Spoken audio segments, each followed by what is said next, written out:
ஆண்டவராக இயேசு கிறிஸ்துவின் வல்லமையுள்ள நாமத்தினால் இந்த மே மாதத்திற்கு உங்களை அன்போடு கூட வரவேற்கிறோம். கர்த்தராகிய தேவன் ஒரு புதிய மாதத்தை நமக்கு காண செய்திருக்கிறார். இந்த மே மாதத்தினுடைய வாழ்த்துக்களை உங்களுக்கு நாங்கள் தெரிவித்துக் கொள்கிறோம். இந்த மே மாதத்தில் நீங்கள் சுகமாயிருப்பீர்கள், சமாதானமாயிருப்பீர்கள், பலனோடு கூட இருப்பீர்கள். இந்த மே மாதத்திற்கான வாக்குத்தத்தத்தை இப்பொழுது நாம் வாசிக்க கேட்போம். சங்கீதம் 29வது சங்கீதம் 11வது வசனம். கர்த்தர் தம்முடைய ஜனத்திற்கு பலன் கொடுப்பார், கர்த்தர் தம்முடைய ஜனத்திற்கு சமாதானம் அவர்களை ஆசீர்வதிப்பார். கர்த்தாவே, இந்த வேலையில கூட இந்த வாக்குத்தத்தத்தை நாங்கள் தியானிக்க போறோம். நீர் எங்களை வழிநடத்தின ஆசீர்வதிங்க. ஆமீனப்பா. உடைய ஜனத்திற்கு நீர் பலன் கொடுக்கிற தேவனா இருக்கிறீர். உடைய ஜனத்திற்கு சமாதானம் அவர்களை ஆசீர்வதிக்கிற தேவனா இருக்கிறீரப்பா. நன்றி சுவாமி. இயேசுவின் நாமத்தில் ஜெபிக்கிறோம் நல்ல பிதாவே. ஆமீன். இந்த மாதத்திற்கான வாக்குத்தத்தத்தை மீண்டும் ஒரு முறை நாம் வாசிப்போம். கர்த்தர் தம் ஜனத்திற்கு பலன் கொடுப்பார், கர்த்தர் தம்முடைய ஜனத்திற்கு சமாதானம் அவர்களை ஆசீர்வதிப்பார். நம்முடைய தேவாதி தேவன் அவருடைய ஜனங்களாகிய நமக்கு பலனையும் சத்துவத்தையும் அருளுகிற தேவனா இருக்கிறார். ஆமீன். ஒருவேளை நீங்க பலனை இழந்து போயிருக்கலாம். உங்க வியாதிகள் நிமித்தமாக, கஷ்டங்களின் நிமித்தமாக, சோதனைகள் நிமித்தமாக சோர்ந்து போயிருப்பீர்கள் என்றால், பலன் இல்லாமல் இருப்பீர்கள் என்றால், ரொம்ப டயர்டாக ஃபீல் பண்ணுவீங்கன்னா, ஒருவேளை ஆத்மாவில் பலனை இழந்து போய், சரீரத்தில் பலனை இழந்து போய் நீங்கள் இருப்பீர்கள் என்றால், ஆவியானவர் இந்த வேலை சொல்கிறார், நான் உனக்கு என்னுடைய பலனை தருகிறேன், என் கிருபை உனக்கு போதும், உன் பலவீனத்திலே என் பலன் பூர்ணமாய் விளக்கும். ஆமீன். அவருடைய கிருபை இந்த நாளில் நம்மை தாங்கி செல்கிறதா இருக்கிறது. அந்த கிருபையின் தேவன் உங்களை இந்த வேலையில பலப்படுத்துகிறார். சோர்ந்து போயிறவனுக்கு பலனை கொடுத்து, சத்துவம் இல்லாதவனுக்கு சத்துவத்தை பெருக பண்ணுகிற தேவனா இருக்கிறார். ஒருவேளை உங்களுடைய வாழ்க்கையில சிலவற்றை நீங்கள் இழந்து போயிருக்கலாம். இழந்து போயிருக்கிறதுனால நீங்கள் ஒருவேளை சோர்ந்து போயிருக்கலாம். இன்றைக்கு தாவீது கூட 1 சாமுவேல் 30வது அதிகாரத்துல பார்க்கிறோம்.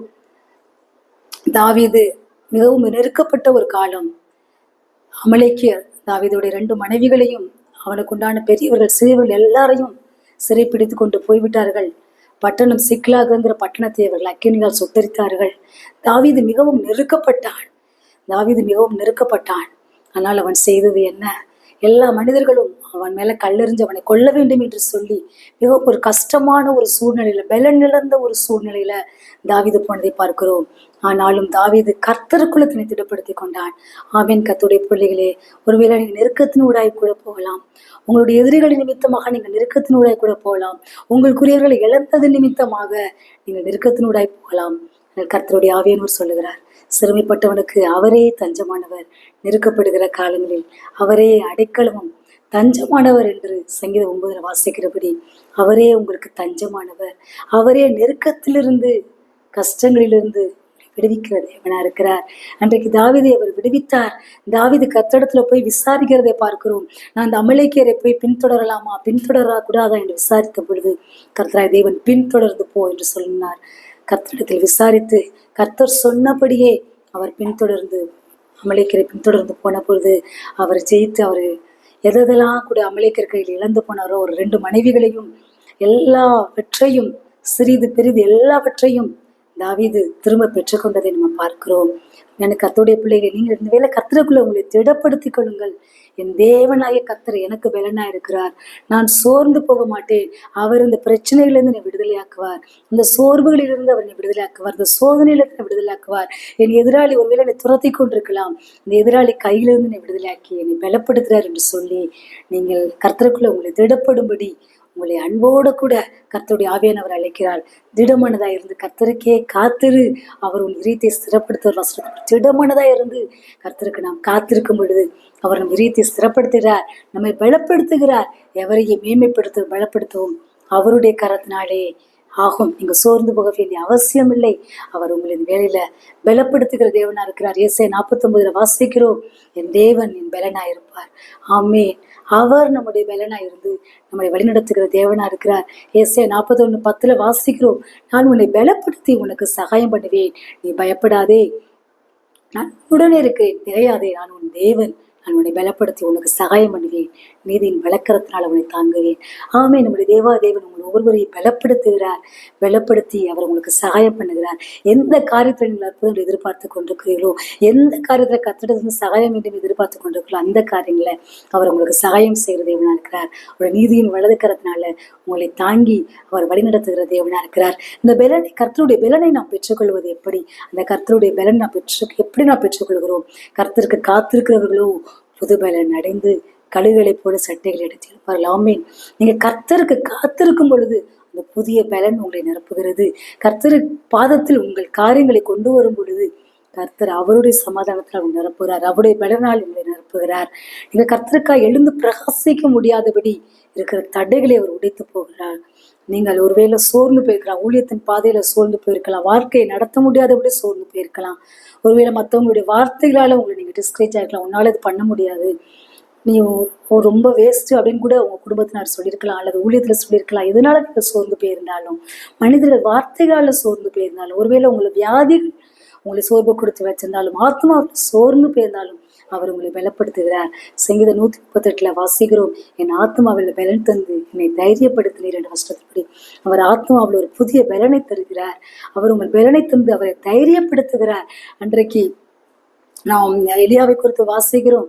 எலியா இயேசபேலுக்கு பயந்து சோர்ந்து போய் படுத்திருந்த போது தூதனானவர் எழுப்பி அவரை பலப்படுத்துறதை, நீ போக வேண்டிய தூரம் வெகு தூரம் என்று சொல்லி தைரியப்படுத்தினதை, அவருக்கு ஆகாரத்தை தண்ணீரை கொடுத்து பலப்படுத்தினதை பார்க்கிறோம். ஆமீன். கர்த்தருடைய பிள்ளைகளே, இந்த வேளையில் ஆவியானவர் உங்களை பலப்படுத்துகிறார். தூதனானவனை அனுப்பி பலப்படுத்துகிறார். அவர் தம்முடைய வார்த்தைகளால பலப்படுத்துகிறார். நீங்கள் போக வேண்டிய தூரம் வெகு தூரம். நீங்கள் சோர்ந்து படுத்திருக்கிற நேரம் இது அல்ல. கர்த்தருக்காய் நீங்கள் சாதிக்க வேண்டிய காரியங்கள் ஏராளமா இருக்கிறது. உங்க குடும்பத்திற்கு நீங்கள் செய்ய வேண்டிய காரியங்கள் ஏராளமா இருக்கிறது. உங்க பிள்ளைகள் நலனுக்காக செய்ய வேண்டிய காரியங்கள் ஏராளமா இருக்கிறது. அவர் இந்த வேளையில உங்களை பலப்படுத்தி உங்களுக்கு சகாயம் செய்கிறார். நீதி வளர்க்கறதுனால அவர் உங்களை தாங்குகிறார். அடுத்ததாக அந்த பலனை நாம் எப்படி பெற்றுக்கொள்கிறோம்? சிலுவையின் உபதேசம் நமக்கு தேவ பலனை கொடுக்கிறது. சிலுவையை பற்றிய உபதேசம் கெட்டு போறவர்களுக்கு பைத்தியமா இருக்கிறது. ரட்சிக்கப்படுகிற நமக்கோ அது தேவ பலனா இருக்கிறது. ஆமீன். கர்த்தருடைய சிலுவையை பார்க்க அந்த சிலுவையிலிருந்து வரக்கூடிய ஆறுதல், அந்த சிலுவையிலிருந்து வரக்கூடிய நன்மைகள், சிலுவையிலிருந்து வரக்கூடிய ஆரோக்கியம், சுகம் உங்கள் ஒவ்வொருவருக்குள்ளா கடந்து செல்கிறது. ஆமீன். கர்த்தருடைய பிள்ளைகளே, பூமியின் எல்லையெங்கிலும் உள்ளவர்களே, என்னை நோக்கி பாருங்கள், அப்பொழுது ரட்சிக்கப்படுவீர்கள்.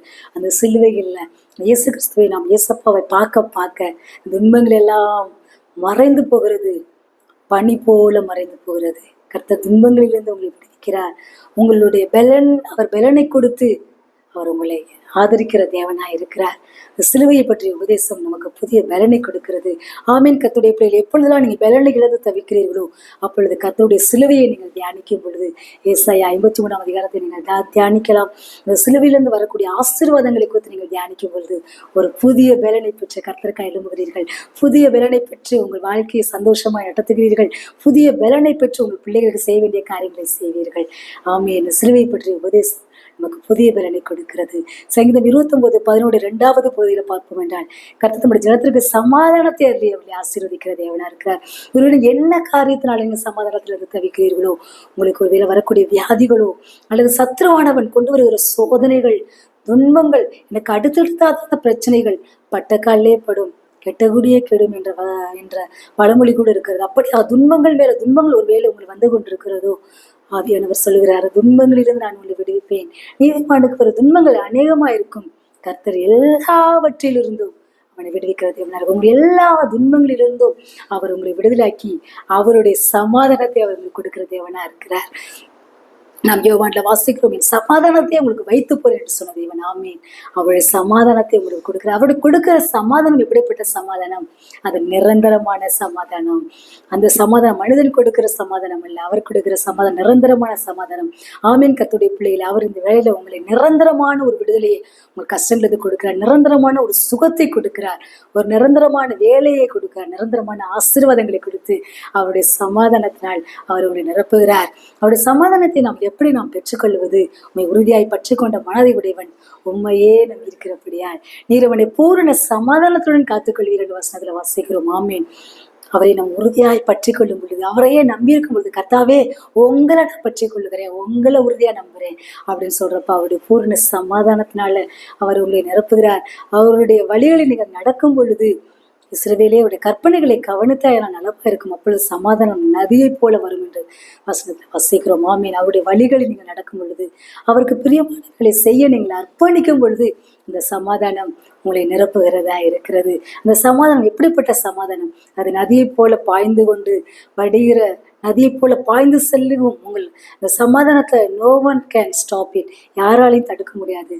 அந்த சமாதானம் உங்களுக்குள்ள அந்த புறப்பட்டு போய் மற்றவர்களையும் ஆசீர்வதிக்கும். நீங்கள் சமாதானத்தின் புத்திரர்கள் எனப்படுவீர்கள். ஆமே. நீங்க அநேக குடும்பங்களுக்குள்ள சமாதானத்தை கொண்டு வருவீர்கள்.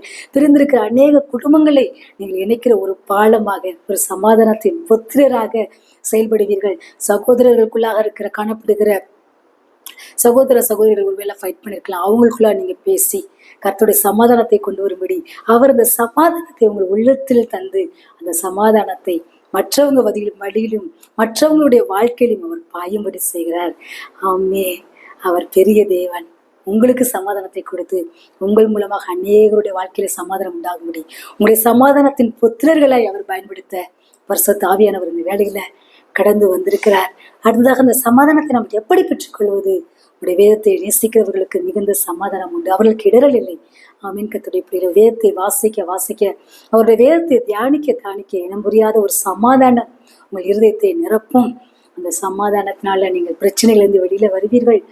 எல்லா விதமான கஷ்டமான சூழ்நிலைகளிலிருந்து வெளியில வருவீர்கள்.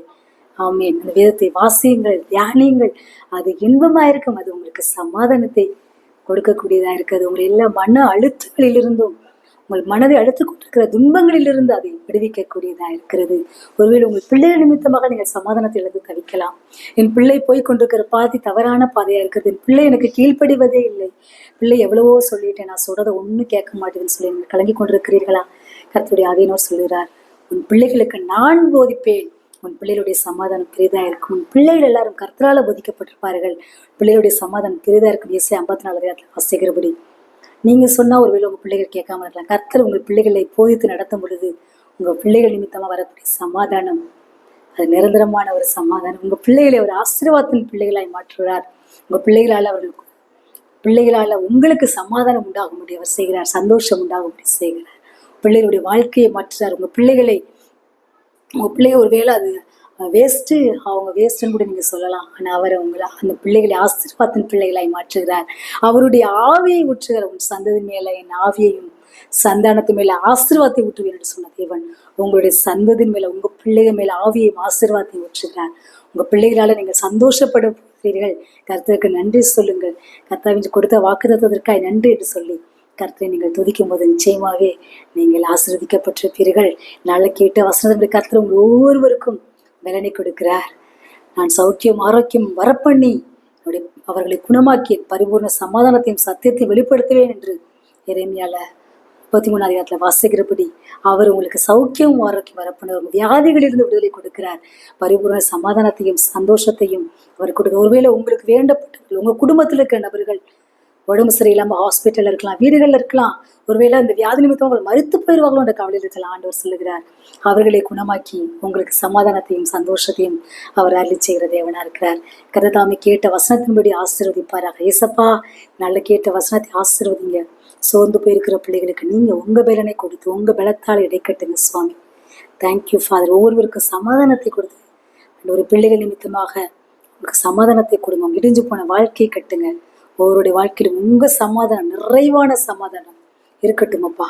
கேளுங்கள், அப்பொழுது உங்க சந்தோஷம் நிறைவாயிருக்கும்படி பெற்றுக்கொள்கள் வசனத்தின்படி உம்மிடத்துல நாடி வந்திருக்கிற பிள்ளைகள், உண்மை நாடி வந்திருக்கிற பிள்ளைகள், உம்மிடத்தில் தங்கள் பாரங்களை இறக்கி வைத்துக் கொண்டிருக்கிற பிள்ளைகளை உங்கள் சமாதானத்தினால் நிரப்புவீராக. நீங்கள் ஒன்றுக்கும் கவலைப்படாமல் உங்கள் விண்ணப்பங்களை ஸ்தோத்திரத்தோடு கூடிய ஜெபத்தினால் வேண்டுதலால் தேவனுக்கு தெரியப்படுத்துங்கள். அப்பொழுது உங்கள் கர்த்தருடைய சமாதானம் உங்கள் இருதயங்களை நிரப்பும் என்ற வசனத்தின்படி ஆமென். உடைய பிள்ளைகள் ஒன்றுக்கும் கவலைப்படாமல் உடைய பிள்ளைகள் எல்லா காரியங்களும் இடத்துல கொண்டு வந்து உடைய பிள்ளைகள் ஆண்டவரே சுவாமி ஸ்தோத்திரம் உடைய சமாதானத்தை பெற்றுக்கொள்ள கர்த்தாவே நீங்க கிருபை பாராட்டுங்க சப்பா. உங்களுடைய கரத்துல தாழ்த்தி ஒப்பு கொடுக்கிறோம். இயேசு கிறிஸ்துவின் வல்லமையில நாமத்தில் ஜெபிக்கிறோம் நல்ல பிதாவே. கர்த்தர் தாமே உங்கள் ஒருவரையும் ஆசீர்வதிப்பாராக. Have a blessed month of me. God bless you.